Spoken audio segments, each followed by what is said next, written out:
Striking a balance at such a big gathering of regional heads of state isn't easy. But the absence of the two most controversial leaders in the hemisphere may have eased tensions. Venezuela's President Nicolas Maduro was uninvited by the host country, Peru.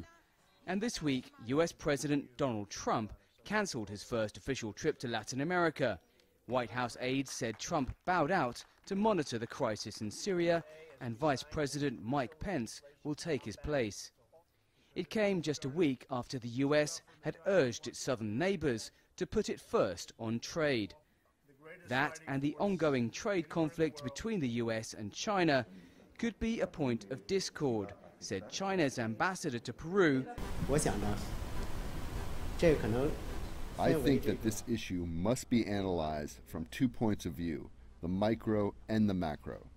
If China doesn't care about commodities coming from the United States, it would have to import from other countries.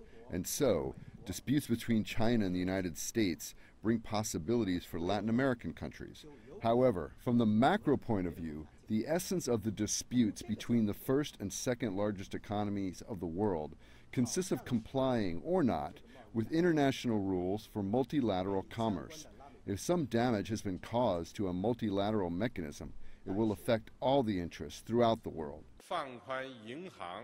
In 2015, Chinese President Xi Jinping pledged to invest $250 billion in the region over the next 10 years.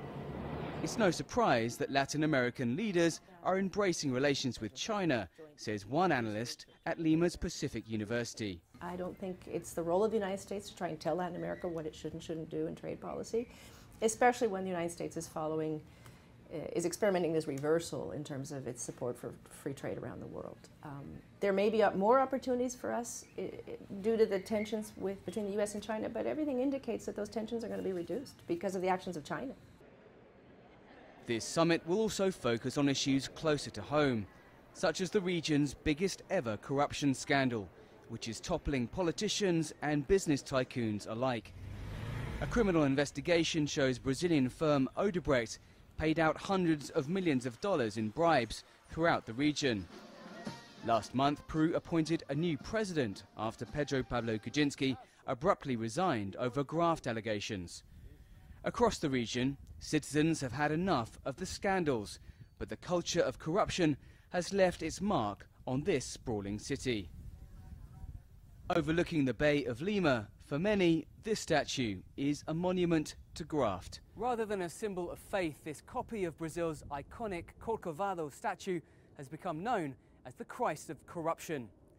It was built by a former Peruvian president and the scandal-ridden firm Odebrecht.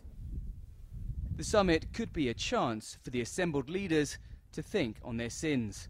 Dan Collyns, CGTN, Lima.